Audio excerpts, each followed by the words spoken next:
귀한 또 제자 삼으라는 주님의 귀한 말씀 가운데 순종하며 나아갈 수 있도록 주께서 인도해 주셔서 감사드립니다. 저희 ISC 교회 가운데 또 귀한 자녀들, 귀한 영아들 주님께서 허락해 주시고 인도해 주심에 감사드리고 저희들의 삶과 저희들의 양육과 교육 가운데 교회가 더욱더 열심을 다하여 나아가도록 인도해 주시고 수고하는 부모님들에게 아버지 하나님의 예수님의 귀한 마음을 품을 수 있도록 주님 인도하여 주시옵소서. 저희도 또한 그런 마음을 가지고 세상에 있는 많은 사람을 향하여 나아가도록 인도해 주시고 그 귀한 마음을 가지고 귀한 마음을 품고 우리 많은 또 외국인 유학생들을 바라볼 수 있는 믿음과 마음으로 인도하여 주옵소서. 감사와 찬양 주님께 올려드리며 예수님 이름으로 기도하옵나이다. 아멘.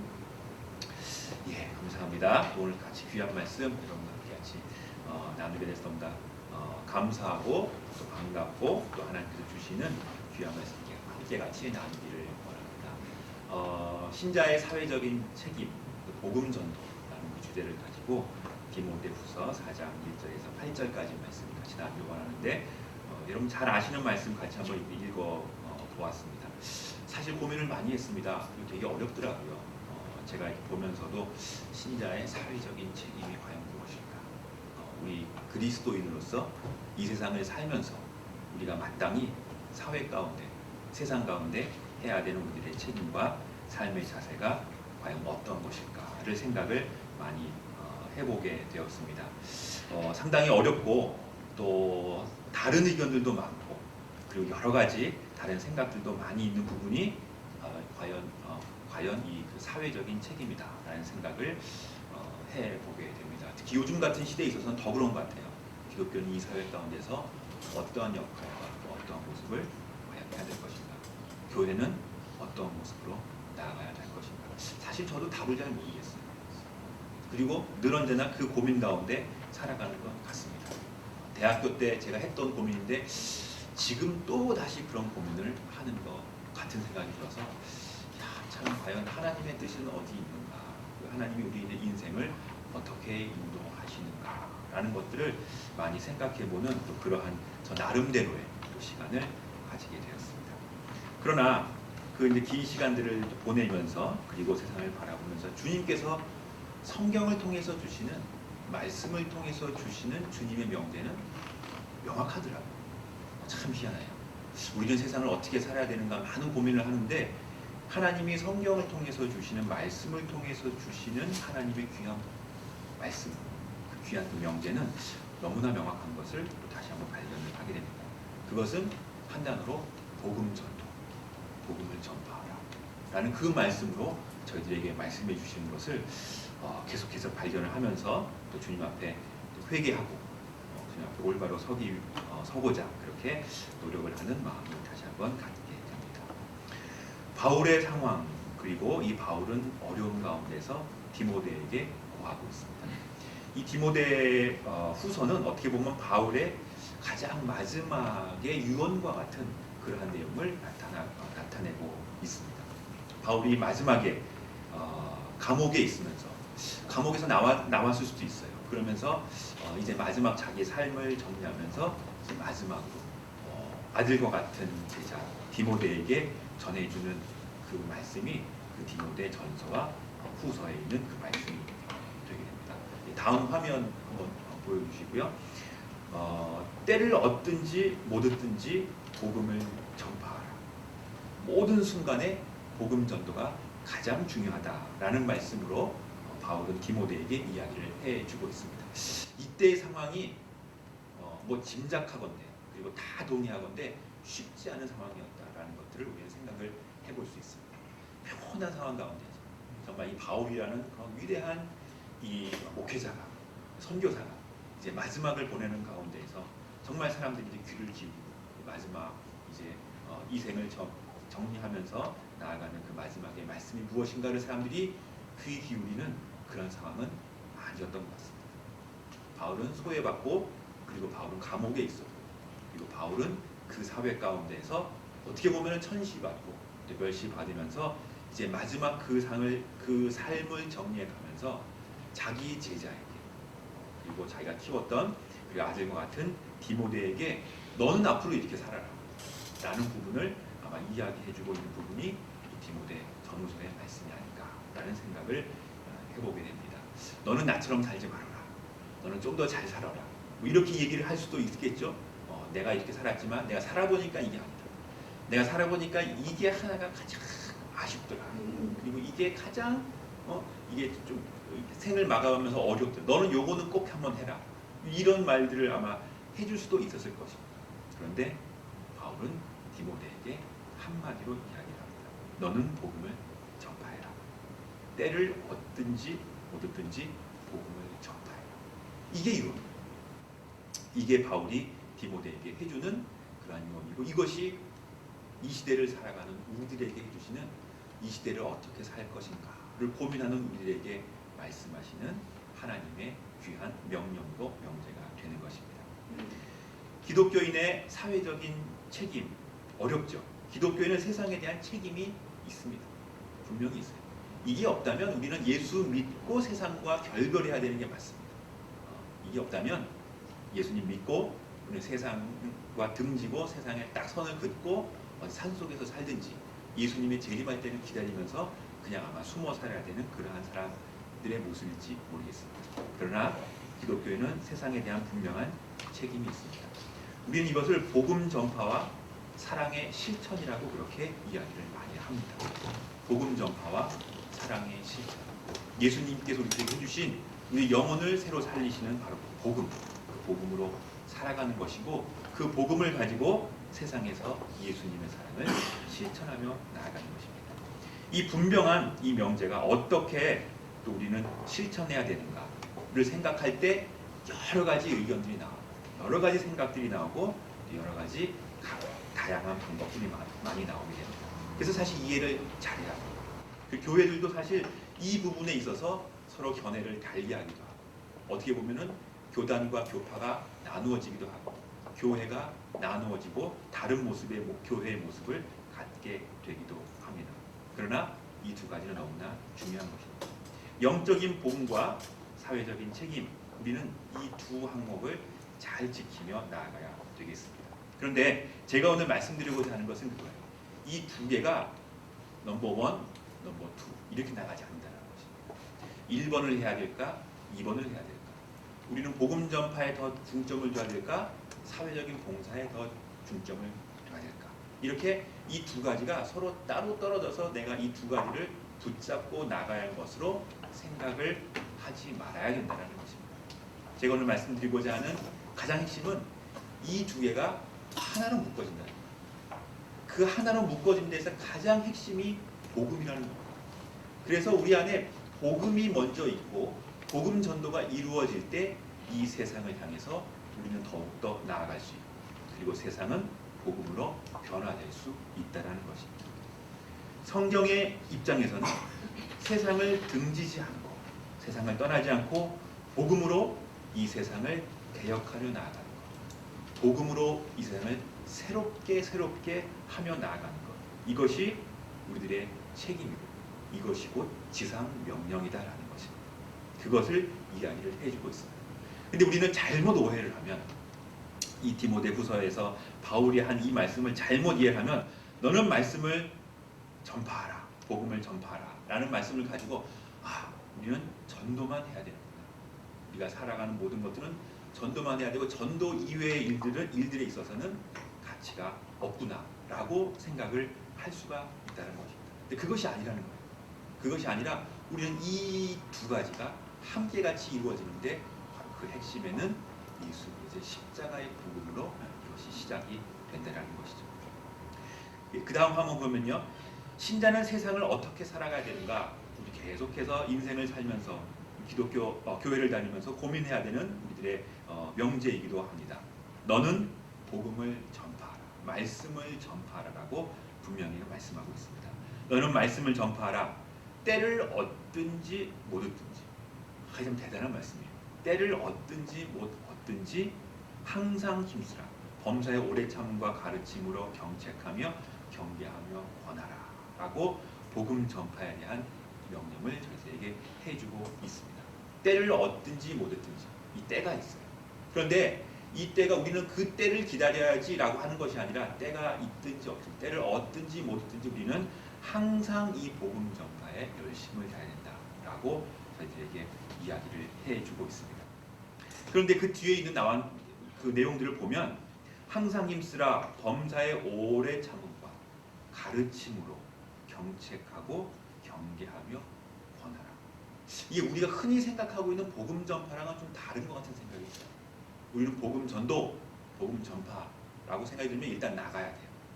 나가서 복음을 믿으세요 라고 우리는 입으로 이야기를 하고 그 사람의 복음을 듣든지 안 듣든지 그냥 가서 복음을 이야기하고 들어오는 것으로 우리는 책임을 다했다고 생각을 하게 됩니다.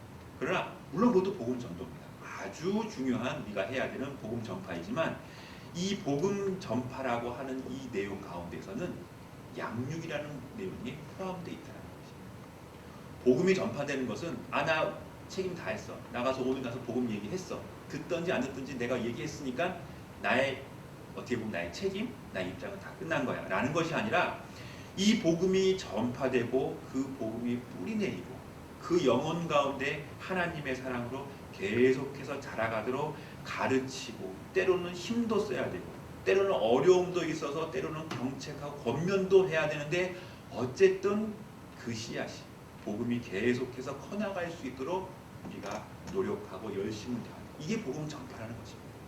이것을 하라라는 것이죠. 이 복음 전파 일생을 통해서 복음을 전하는 그 일을 최선을 다하고 열심을 다해라는 것입니다. 누구에게? 세상을. 세상은 복음을 믿지 않지.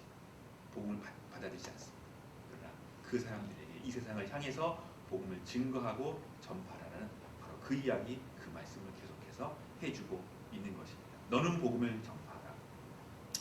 복음 전파는 씨 뿌리기만을 의미하지 않습니다.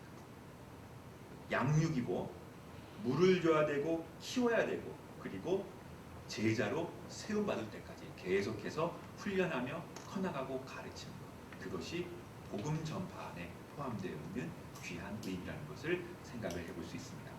다음 그림 사진을 보면요. 나무가 하나 있습니다. 이게 저희 아파트 단지 뒤에 있는 나무. 영통에 있는 나무인데 이게 제가 요즘 그 저녁 때 이제 그 산책을 하면서 왔다 걷기를 하면서 눈에 띄는 나무가 저 나무죠. 저기 길 한가운데 있어요. 양쪽 그 도로, 버스가 다니는 도로 가운데 큰 나무가 하나 딱 있는데 나무가 너무 멋있게 생겨서 저 나무를 이제 해치지 않고 그 주변을 이렇게 작은 공원처럼 만들어서 저 나무가 이렇게 딱 서 있더라고요. 참 보면서 와, 참 잘 서 있다, 참 멋있다 라는 생각을 하면서 야, 저 나무가 저렇게 크게 또 멋있게 있어서 보는 사람도 즐겁고 그리고 저 나무가 또 그늘도 만들고 또 공원도 만들고 또 많은 또 새나 또 많은 이 동물들도 아마 저 나무를 보면서 많은 것들을 얻을 수 있지 않을까 라는 생각을 해보면서 들었던 생각이 뭐냐 하면 참 건강한 나무다. 그런데 저 나무처럼 커야 되겠다라는 생각이 들었어요. 우리가 예수님의 제자로 커나간다는 것, 예수님의 자녀로 세워나간다는 것은 저렇게 성장하고 큰 나무로 정말로 건강한 나무로 세워져 나가야 되는데 우리가 저런 모습으로 나가야 되지 않겠는가 라는 생각이 들었고 또 하나는 저 정도까지 키워야 되겠다. 우리가 맡고 있는 영혼이 있다면 내가 만나고 있는 사람들이 있다면 그리고 우리 가운데 예수님을 아직 잘 모르는 사람이 있다면 저 정도 나무까지 키워가도록 우리가 계속해서 물 주고 힘을 다해서 복음 전하고 그리고 키워나갈 수 있는 그런 믿음과 마음을 가져야 되겠다라는 생각을 해보게 됐습니다. 나무가 저 정도 크려면요 위는 저 정도지만 저 뿌리가 어떨까? 뿌리가 아마 그 일대 그 밑에 도로까지도 쫙 있을 겁니다. 그러니까 저 나무를 벨 수가 없는 거예요.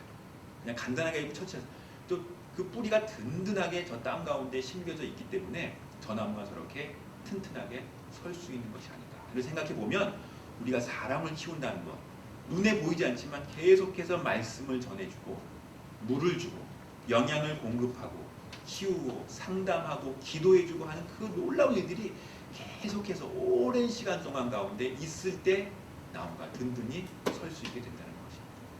우리가 제자를 양육하고 키운다는 것 하루아침에 이루어지는 일이 아니고 그리고 그냥 내가 한번 복음을 이야기했다라고 해서 우리들의 책임과 의무가 다였다는 것이 아닙니다. 끝까지 그 영혼을 위해서 그 사람을 위해서 기도하며 가르치며 나아가는 그것이 바로 우리가 해야 되는 우리들의 복음 전파의 역할이고 책임이 아니겠는가 하는 생각을 해보게 됩니다. 이것이 바울이 우리에게 해주는 가장 중요한, 세상을 살아갈 때 우리가 지켜야 되는 가장 중요한 우리의 책임과 의무다라고 이렇게 성경을 이야기를 해주고 있습니다. 두 번째는 3절과 4절에 나와 있는데요. 우리 다음 그 화면에 보면 성경이 나오겠지만 내 직무를 다하라라고 이야기를 하고 있습니다. 직무를 다하라. 때가 이르리니 사람이 바른 교훈을 받지 아니하며 귀가 가리워서 자기의 사욕을 따를 스승을 많이 두고 또 그 귀를 진리에서 돌이켜 허탄한 이야기를 따르리라. 이 세상이 이렇게 된다는 것입니다. 지금 그렇잖아요. 그러나 너는 모든 일에 신중하며 고난을 받으며 전도자의 일을 하며 내 직무를 다하라. 너에게 맡겨진 너의 직무를 최선을 다해서 감당하며 나아가라. 전도자의 그 일을 감당하기에 부족함이 없도록 네 직무를 다하라 라고 이야기를 합니다. 세상은 말세가 옵니다. 마지막 때가 오는 거죠. 그 말세 때에는 진리를 찾지 않습니다. 그러니까 우리가 복음을 전하고 복음을 이야기하고 그리고 하나님의 사랑을 전한다고 한들 세상은 아주 기쁘게 이 말씀을 듣지 않는다는 것입니다. 시간이 지나면 지날수록 더욱더 그렇게 하게 되는 것이고요. 사람들은 허탄한 이야기를 찾게 되는 것입니다. 성경과는 전혀 관계없는, 주님과는 관계없는 허탄한 이야기를 찾게 된다는 것입니다. 그러한 가운데 우리는 복음을 전해야 되는 것입니다. 예수 그리스도의 복음의 진리를 추구하도록 우리가 그 말씀을 전해야 되는 것이고, 이러한 세상 속에서 우리는 과연 어떻게 살아가야 될 것인가, 어떻게 복음을 전할 것인가, 신중하고 고난을 받으려. 이 고난이 필수적이에요. 이거 피할 수 없는 우리들의 앞에 놓여 있는 우리들의 과제입니다. 고난을 받으며 전도자의 직무를 다하라고 그렇게 이야기를 해주고 있습니다.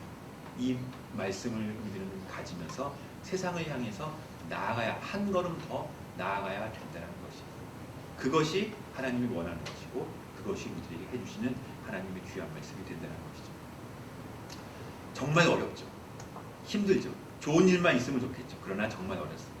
그러나 모든 일을 경솔하지 않고 정말로 신중하게 가지고 하나님의 말씀을 가지고 나아갈 때, 나의 삶과 나의 열심을 가지고 나의 일을 온전히 다할 때 복음 전도의 기회가 우리에게 주어지게 된다는 것입니다.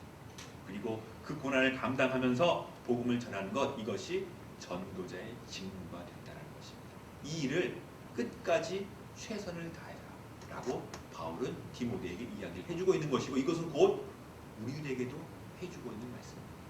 그래서 우리는 그 말씀을 가지고 복음을 가지고 나아가야 되는 것, 이것이 바로 우리의 책임과 의무가 된다는 것이죠. 우리를 환영하며 우리를 100% 환영하며 기뻐하며 받아들이지 않을 것. 마찬가지야. 아무리 우리가 나이스한 모습으로, 멋있는 모습으로 세상에 나아가서 복음을 증거하고 전파한들, 복음 들고 나아가면 벌써 이 사람들이 마음을 닫아.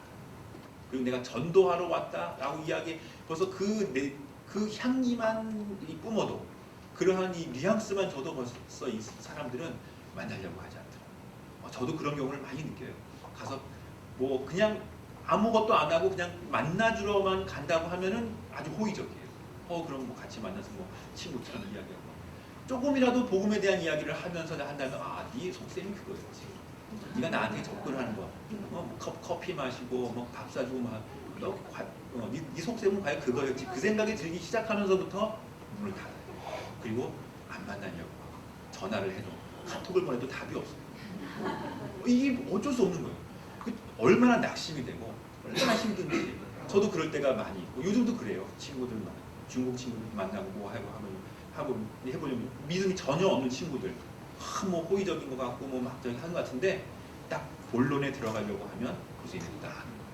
딱 됐다, 그만하자, 이렇게 딱 나오는 거 먼저. 그러면 마음이 상심이 되죠.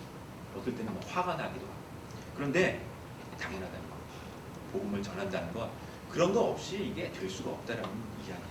바울은 그 이야기를 하면서, 디모데야, 너도 그것을 감당하고 최선을 다해서 네 직무를 다하면서 끝까지 복음 전파의 그 사명을 잊어버리지 말아라 라고 그렇게 이야기를 해주고 있는 것이고, 그것이 우리에게 주어진 이 세상을 살아가는 우리의 사회적인 책임이 된다는 것입니다. 세 번째는요, 그 다음 페이지에 믿음을 지켜라라고 마지막으로 이야기합니다. 믿음을 지켜라. 6절과 7절 보면, 전제와 같이 내가 벌써 부어지고 나의 떠날 시각이 가까웠다. 이게 벌써 이제 바울이 자기의 마지막을 생각하는 겁니다. 전제와 같이 내가 부어진다는 얘기는 내가 하나님의 제물로서 내 모든 삶이 이제 다 하나님 앞에 드려진다는 의미예요. 하나님 앞에 내가 부어지는 것 같은, 내가 이 삶을 다 드리는 것 같은 그러한 시간 가운데 나오는데 나의 떠날 시기에 가까웠다. 나는 선한 싸움을 싸우고 나의 달려갈 길을 마치고 믿음을 지켰으니 라고 그렇게 고백을 하면서 너도 끝까지 그 믿음을 지켜라 라고 이야기를 하고 있습니다. 자기 자신이 그 일생을 통해서 복음 전파를 통해서 제물이 되었다. 헌신이 되었다. 내 모든 삶을 다 하나님 앞에 드리고 나아간다라는 그 바울의 고백이 되는 것입니다. 너도 그렇게 살아라 라고 이야기를 해주고 있는 것이죠. 아프리카의 성자라고 하는 리빙스턴 선교사는 어렸을 때 선교 헌신 예배 때 자기가 드릴 것이 없으니까 헌금 시간에 자기가 앞에 나가서 저는 제가 헌금을 드리는 것이 아니라 제 삶을, 제 모든 것을 다 하나님 앞에 드립니다 라고 그렇게 헌신을 했다라는 그러한 이야기가 지금도 전해지고 있습니다. 자기 자신을 다 드리고 그러면서 주님 앞에 모든 것을 드려서 살아갔던 그런 모습인데 우리가 이런 모습이 필요하다는 것이죠. 내가 하나님 앞에 드릴 것, 내가 하나님 앞에 헌신해야 될 것, 내 요 정도 했고 내 요 정도 했다 해서 내 책임과 의무가 다 된 것이 아니라 우리는 우리의 모든 것들을 다 하나님 앞에 드리면서 내 삶과 내 모든 것들을 하나님 앞에 드리며 나아가는 그럴 필요가 있다는 것입니다. 그것이 믿음을 지키며 나아가는 우리의 삶이 된다는 것입니다. 자신을 드리는 것이 필요합니다. 이것을 또 오해를 하면, 이것을 또 우리가 잘못 생각을 하면, 뭐 잘못 생각까지는 아니지만 우리가 많이 생각할 때 그러면 전적으로 성직자가 되라는 이야기인가? 라는 생각으로 생각할 수 있어요. 그러면 다 때려치고 신학교 가라는 이야기인가? 내가 하던 직장, 직업 다 내려놓고 내가 신학교 가서 목사를 하라는 이야기인가? 라고 우리는 생각을 할 수가 있습니다. 많은 사람들이 그렇게 생각했고 그리고 제가 대학교 다닐 때도 저도 그렇게 생각을 했어요. 이게 그런 이야기인가 보다. 그래서 정말 예수님을 잘 믿으려면 일단 다 내려놓고 신학교를 가야 되는 건가 보다. 근데 또 목사님도 그렇게 얘기하시더라고요. 이게 제대로 믿으려면 신학교를 가야지. 뭐 설교할 때도 뭐 그런 우리 또 귀한 청년부의 이번에 한 지체가 정말로 이 의대에 갈 수 있는 성적을 가지고 그걸 의대를 안 가고 신학교를 갔습니다. 하나님께 영광을 돌립니다. 박수 치고 막 하는데 가만히 들어보니까 정말 멋있는 것 같아요. 이야, 의대를 갈 수 있는 성적인데 의대를 안 가고 신학교를 갔다? 정말 대단하고 이게 저렇게 살아야 되는 건가? 저것이 우리들의 삶의 목표인가 보다. 저는 한때도 그렇게 생각을 했었습니다. 그렇게 생각을 하다 보니까 의대 못 가는 사람은 하나님은 덜 쓰시는 것 같은 막 그런 시험이 드는 거예요. 그래도 의대 정도는 갈 수 있는 사람을 하나님 받으시는 거지 의대 안 되는 정도, 공대 이렇게 떨어져요. 이게 막 그런 생각이 들면서 저뿐만이 아니라 그러니까 그 대학교에 있었던 우리 많은 지체들이 그러면서 막 고민을 하면서 정말 하나님 앞에 하나님 앞에 어떻게 살아가는 것이 무엇인가 이런 고민을 이제 했던 기억이 납니다. 저도 동일하게 그런 고민을 했었고 근데 그런 게 자신을 드린다는 부분이 그런 게 아니라는 것을 계속 하나님 말씀 보면서 깨닫게 돼요. 아마 그렇게 전했던 목사님의 부분들도 목사님도 아마 그 부분을 더 이제 아마 깨달으시게 됐으리라고 생각이 드는데 이 성직자가 된다는 것은 제가 보니까 이건 소명이에요. 이건 또 다른 부르심입니다. 그러니까 하나님이 이 사람을 정말 하나님의 자녀로 부르시고 하나님이 정말 하나님의 성직으로 하나님의 또 그 교회의 그 인도자로 세워주는 그 부분은 선교사로 세우고 목사로 세우는 이 부분은 소명과 부르심이라는 거죠. 하나님의 그 특별한 부르심 가운데 하나님 정말 그 성직의 의미를 부르시는 것이고 그리고 우리를 직업 가운데로 각자의 삶 가운데로 부르시는 이 모든 어떻게 보편적인 부르심 이것은 또 우리 모든 성도들 가운데 동일하게 있다는 것입니다. 그래서 모양은 다르지만 하나님 앞에서 동일하게 영광을 올려드릴 수 있는 존재이고 그리고 동일하게 하나님의 복음을 전파해야 되는 또 동일한 책임도 우리한테 있는 거예요. 전도는 목사님이 해야지 나보고 왜 전도를 하라 그러냐 뭐 그렇게 생각을 할 수가 있잖아요. 전도는 전도사가 해야지 왜 평신도한테 전도를 하라 해서 이 고통을 주는가. 교회 가면 그런 얘기를 많이 합니다. 목사님이 전도해야지 왜 우리 그 집사님한테 전도를 시키세요? 라고 얘기를 하는데 그게 아니라는 거죠. 그게 아니라는 거죠. 이건 모든 우리 예수님을 믿는 사람한테 동일하게 주어진 우리의 책임과 의무가 된다는 것입니다.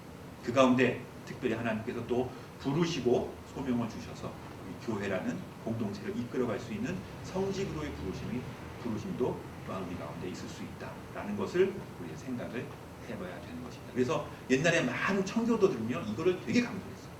일반적인 부르심, 모든 성도를 향한 부르심.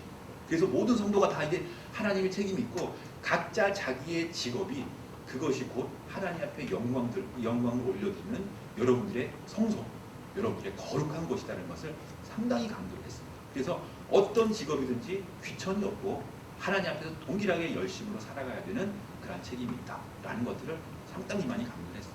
청교도들이 그랬고 그 신앙이 어떻게 보면은 또 이제 미국이라는 나라 가운데 가서 미국의 어떤 기본적인 그 사회에서 그 직업을 갖는 그런 윤리로까지 발전이 돼서 상당히 이 세상 속에서 복음을 가지고 열심히 살아가고자 하는 그런 노력들을 많이 한 그러한 그 특징들을 가지고 있습니다. 근데 우리나라는 좀 달라요. 우리나라는 잘 믿으려면 세상과 좀 떨어져야 된다. 이런 생각이 많이 있는 거예요. 잘 믿으려면은 정말 믿는 사람들은 세상과 거리를 두고 나와야 된다는 생각을 많이 갖게 되는 경향이 우리는 많이 갖게 되는데 제가 보면서 그 얘기예요. 정말 세상 가운데 우리는 복음을 가지고 나아가야지 이 세상이 변화되고 그리고 그 말씀을 가지고 세상을 변화시킬 수 있는 믿음과 마음을 가지고 세상 가운데 나아가야 된다는 것입니다. 그렇지 않으면 우리는 세상의 일 그리고 하나님의 일 이 두 가지를 결국은 나누게 되고 너 둘 중에서 어떤 거 선택할래? 둘 중에서 어떤 거에 더 관심을 둘래? 라는 쪽으로 우리는 양자택일로 나아가게 된다는 것 이것이 우리 가운데 큰 모순으로 다가오게 된다는 것입니다. 세상을 살면서 복음을 갖고 복음을 믿고 나아간다는 것 우리가 너무나 중요하고 마지막 이 바울은 인생을 살면서 경주에 간다 그랬어요. 끝까지 이 믿음을 지키면서 그리고 하나님 앞에 바르게 서서 나아간다는 것 포기하지 않고 나아간다는 것 이것이 얼마나 소중한 것인가를 다시 한번 이야기를 해주고 있습니다. 또 하나 중요한 것은 혼합하지 않았어요. 이 복음에 있어서 정말 이 하나님의 말씀과 복음을 가지고 세상에 나아간다. 그리고 그것은 정말 세상과 타협하지 않고 나아가는 그런 귀중한 삶을 살며 나아갈 때 세상이 변화되게 되죠. 그리고 그것을 통해서 세상이 주님 앞에 더욱더 한 걸음 더 나아갈 수 있게 되는 그러한 역할을 하게 되었다라는 것을 이 말씀을 통해서 살펴보게 됩니다. 제가 고민이 참 많습니다. 요즘. 네. 제가 그냥 이 얘기 안 하려고 지금 막 저기 하는데 네. 지금 오늘 오면서도 참 딴 얘기하지 정치 얘기하지 말아야지. 막 기도하면서 말씀드릴 때 딴 얘기하지 않겠다. 어제도 이 설교 본문을 다 써놨어요. 그죠? 어제도 보는데 안 되겠더라. 다시 다 바꾸면서 하나님 말씀만 얘기하고 딴 얘기 하지 마요. 제가 하는데 고민이 많아요. 세상 돌아가는 게 너무 힘든 거예요. 그리고 다른 게 아니라 목사님들도 이제 막 헷갈리기 시작하면서 어느 자리에 서야 되는가, 어디를 해야 되는가. 이 부분에 대해서 너무나 힘든 가운데에서 있는 거예요. 세미나를 하는데 저희 교단 목사님들 다 저희 같은 상당히 보수적인 한간에 꼴통 보수란 말까지 쓰는 그런 교단의 목사님들이 다 모여서 얘기를 하는데 이제 강사님이 오셔서 얘기를 하는데 어떤 강사님의 얘기를 할 수는 없겠죠. 그런데 정치적인 얘기를 하는 거예요. 얘기를 하면서 요즘 세상이 그렇고 하는데 딱 반으로 나는 거예요. 딱 2분의 1로 딱 나는 거예요. 찬성, 반대. 놀랬어요. 하는데 목사님들이 막 뭐라 그러는 거예요. 그 강의 중간에 손 들고 동의할 수 없습니다. 어찌 그렇게 얘기를 하고 어찌 이렇게 교회가 어떻게 그런 방향으로 나아가야 되는 거에 대해서 합니까? 완전히 반대 절반. 이쪽은 찬성이다. 저 목사님 저기 강사님 얘기 잘한다. 그래 지금 세상이 이러니까 저기 해야 된다. 딱 둘로 나눠서 되는데 보면서 얘기를 들으면서 야 이거 큰일이다. 도대체 지금 우리는 이 세상에 대해서 어떻게 이야기를 하고 어떻게 나가야 되지? 아무 얘기도 안 하고 그냥 가만히 있어야 되는가? 그럼 너무 이건 아니잖아요. 이 보면서 정말 이게 우리가 말씀으로 제대로 바로 서야 되는데 너무나 필요하다라는 생각을 가지게 됩니다. 과연 그럼 우리는 세상을 어떻게 살아야 되는가? 이 고민이 저한테 아주 많이 있고 사실 지금도 완전하게 해결됐다고 보기는 힘들어요. 밤에 보면 막 목사님이 전화가 와서 뭐 사이트를 보여줘. 하면서 지금 큰일 난다는 거예요. 이대로 가면은 뭐 이 대한민국이 바로 막 무너지게 되고 막 보여주면서 빨리 가입하라고 저거. 그분도 목사님이에요. 되게 목회 잘하시고 저기 하시는 분인데 또 이거 어떻게 봐요? 또 반대쪽 가면 완전히 복음과는 관계없이 또 너무 저쪽으로 막 나가는. 어느 쪽 얘기하지 않겠습니다. 저는 언제나 중립을 얘기하는데 그래서 막 헷갈리는 겁니다. 이게 한국이 왜 이렇게 되나 막 이런 생각을 가지게 되는데 성경을 보면 바로 그거예요. 우리가 놓치고 있는 거, 너 오른쪽이냐 왼쪽이냐, 너 1번이냐 2번이냐, 너 이쪽에 있을래 저쪽에 있을래. 하나님은 그렇게 말씀하시지 않으세요. 저는 그걸 느끼게 됩니다. 너는 이거냐 저거냐, 이쪽 편에 쓰냐 저쪽 편에 쓰냐, 세상을 이렇게 볼래 저렇게 볼래라는 문제가 아니라 복음을 가지고 세상 한가운데 서라라고 말씀하시고 계십니다. 마음으로 복음 알아야 되겠죠. 예수 그리스도의 구원의 그 놀라운 우리 영혼을 살리시는 그 복음을 가지고 세상 가운데 서서 그 세상에 들어가야 되죠. 세상 가운데 서서 그 복음을 전파하며 그 복음을 나누는 거죠. 이것을 통해서 세상은 변화되고 세상은 새롭게 된다라는 그 메시지를 주고 있는데 우리는 A냐 B냐를 가지고 어떤 걸 선택해야 되지? 라는 그 모순 가운데 빠져있지 않을까라는 생각을 해보게 됩니다. 그래서 요즘 가장 잘못된 질문이 당신은 이쪽입니까? 저쪽입니까? 라는 이 양자택일의 질문은 잘못된 질문이라고 저는 생각이 듭니다. 그 얘기는 그 두 개 외에는 다른 것이 없다라는 그러한 편견이에요. 그러니 말씀을 보면서 세상을 그렇게 보는 것이 아니라 이 세상은 아까 본 것처럼 정말 복음에 계속해서 다져져가는 정말로 어려운 세상 가운데 갈 거예요. 지금도 그렇게 가고 있습니다. 그 가운데 우리는 말씀을 가지고 복음을 가지고 그 한복판에 그 한가운데 서서 복음을 외치며 나아가는, 복음을 전하며 나아가는 그런 믿음과 삶을 사는 것이 우리들의 삶의 자세이다라는 것을 다시 한번 생각을 해보게 됩니다. 예수님도 그렇게 말씀하셨어요. 예수님. 그 다음 슬라이드를 보면 예수님도 너희가 세상의 소금이고 세상의 빛이다 라고 그렇게 마태복음 5장을 통해서 이야기를 하고 있습니다. 너희가 세상의 소금의 역할은 뭡니까? 소금 짜게 하는 건가요? 소금은 고혈압을 발생시키는 그런 우리가 생각하죠. 썩지 않게 하는 것입니다. 소금 같은 역할로 세상에 있을 때 세상은 썩지 않는 것. 우리가 그 역할을 하는 거예요. 우리가 편을 나누는 것이 아니라 바로 그 썩지 않는 역할을 해야 되는 것이고 등불은 어둠을 비추는 것이죠. 등. 이 어둠 한가운데 있을 때 그 등은 의미가 있는 것이죠. 그 다음 아마 그 장면에도 그 등이 있을 텐데 그렇죠. 세상은 길을 밝히는 것이고 세상이 막 예수님 모르는 사람들은 어떻게 살아갈지 몰라요. 그 가운데 정말로 예수님의 그 복음의 빛으로서 나아갈 길을 비추는 것 이것이 우리들의 역할이라고 그렇게 우리 주님께서는 예수님께서는 마태복음 5장에서 분명히 말씀하고 계십니다. 다음 화면을 보면 이것이 바로 기독교인의 세상을 향한 우리의 책임이다라고 이렇게 이야기를 해주고 있습니다. 그래서 너희는 세상의 소금이니 세상이 많이 그 맛을 잃으면 무엇으로 짜게 하리요? 후에는 아무 쓸데없어 다만 밖에 버려져 사람에게 밟힐 뿐입니다. 너희는 세상의 빛이라 산 위에 있는 동네가 숨기지 못할 것이다 라고 그렇게 이야기를 해주고 있습니다. 그래서 우리는 고린도전서 10장 32절 1절에 있는 것처럼 너희가 먹든지 마시든지 무엇을 하든지 다 하나님의 영광을 위해서 하라. 우리가 세상 가운데에서 하나님의 말씀과 복음을 가지고 나아갈 때 우리 하나님의 진정한 영광을 올려드릴 수 있는 우리의 삶이 되는 것이고 그리고 마지막에 고백하는 것처럼 바울이 고백했던 것처럼 그것을 통해서 하나님께서 우리에게 주시는 면류관이 있습니다. 이것이 바로 의의 면류관이라는 것이죠. 8절에 있는 것처럼 이제부로는 나를 위하여 의의 면류관이 예배되었으므로 주 곧 의로우신 재판장이 그날에 내게 주실 것입니다. 이거 마지막 날이에요. 그때까지 참고 기다리는 것입니다.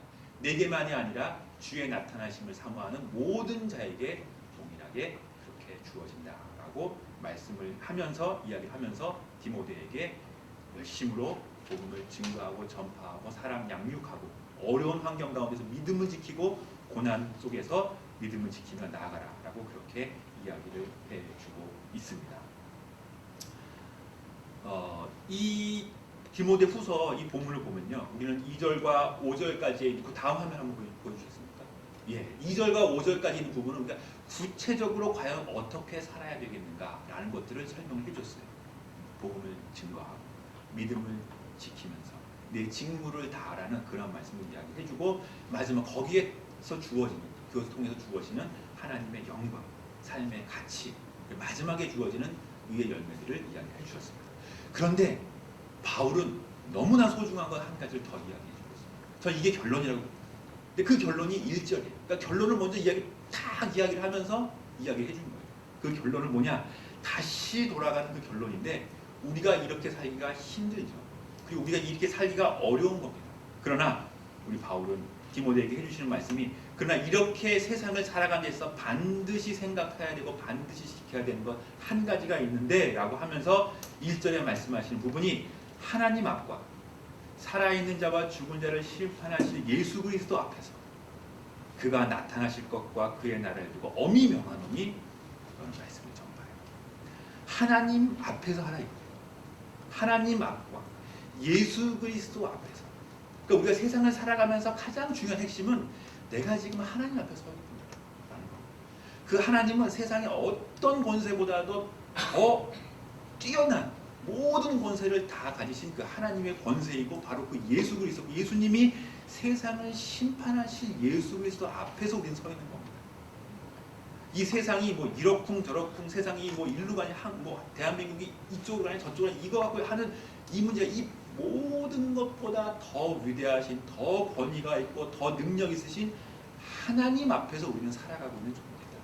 하나님 앞에서 살아계신 예수 그리스도 앞에서 그가 다시 오실 그분을 바라보면서 나아가는 우리의 삶이기 때문에, 우리는 그 복음을 가지고 이 어지러운 세상 한가운데 나가서 복음을 전파할 수 있는 권위와 은혜와 능력을 가지고 있는 그러한 자라는 것이라는 것이죠. 여러분, 그래서 걱정하지 마시고, 이 나라가 일로 갈까 절로 갈까를 걱정할 것이 아니라 하나님이 우리를 인도하시고 우리를 이끌어 주신다라는 그 믿음과 마음을 가지고, 우리는 우리에게 주신 직무와 책임이 있습니다. 복음을 전하고 세상에 나아가서 하나님의 사랑을 실천하고 복음을 증거하고 나타내는 그 일에 최선을 다하며 나아갈 때, 그 일에 사명을 가지고 나아갈 때, 하나님 우리 삶을 통해서 영광 나타내시고 우리를 인도해 주신다는 것입니다. 그것을 한 단어로, 한 문장으로, 한 명제로 바울은 디모데에게 이야기를 해주고 있어요. 복음을 전파해라. 너는 말씀을 전파해라. 요거 하나. 그러니까 여러분들이 세상에 사는 이유는 요거예요. 나는 말씀을 전파한다. 복음을 전파한다. 세상에 왜 삽니까? 세상을 왜 살아가고 있습니까? 세상 사는 목적이 뭡니까? 복음을 증거합니다. 그 복음을 증거하는 것은 말로만 증거해서 끝난다는 게 아니라, 아까 얘기했잖아요. 사람을 키워내고 큰 나무처럼 그 뿌리가 내리도록 사람을 세워나가고, 그 사람들이 이 세상 곳곳에서 하나님의 말씀을 가지고 역할을 다하는 그러한 사람으로 설 수 있도록 키워나가는 것, 그걸 위해서 믿음을 가지고 끝까지 경주해 나가는 것, 이것이 우리가 해야 되는 우리의 삶의 가장 핵심이 된다는 것입니다. 이것이, 이 복음이 모든 것을 다 포괄해요. 모든 것을. 제발 부탁이니까 당신은 이쪽입니까 저쪽입니까 이런 물어보지 마시고, 누가 그렇게 물어본다면 여러분들 그렇게, 저는 하나님의 영광을 위해서 살고 우리 교회는 하나님의 영광을 위해서 쫓아가고, 당신은 정치적으로 이쪽이나 저쪽, 그런 물어보면 저는 하나님의 영광을 위해서 복음 전파하며 살아가는 사람들입니다. 우리 그렇게 좀 담대하고 큰 마음 가운데서 세상 가운데 나아갈 때, 그때 하나님은 우리의 삶을, 그리고 우리의 인생을 우리를 더욱더 풍성하게 이끌어 주시고 그리고 인도해 주시라고 저는 그렇게 믿습니다. 복음 전파에 어려움이 있습니까? 좌절, 열매 없음, 고난, 나의 부족함, 능력 없음, 때로는 포기하고 싶은 그런 생각도 듭니다. 세상 가운데. 그러나 이것은 당연히 우리가 받아들여야 될 것이, 우리는 오직 하나님만을 바라봅시다. 분명하고 확실한 모든 권세를 가지신 그 하나님의 명령과 그 믿음을 가지고 우리 세상 가운데서 복음을 가지고 서 있으면 됩니다. 나에게 주신 나의 직업, 나의 역할, 나의 가정, 나의 위치가 하나님이 나에게 주신 영광 받으시기 원하시는 그곳이다라는 믿음을 가지시고, 복음을 가지고 그 가운데 여러분들이 믿음을 가지고 굳건히 서 계신다면 세상은 변화될 것입니다. 복음으로, 말씀으로 사람들은 키워져 나아갈 것입니다. 뿌리가 깊은 나무로, 그리고 세상은 하나님 앞에 영광 돌리며 나아가는 바로 바로 그 일들을 감당할 수 있는 여러분 모두가, 우리 모두가 다 될 수 있을 것입니다. 그런 믿음과 마음과 소망을 가지고 나아가시는 여러분들이 다 되시기를 바라겠습니다. 기도하겠습니다.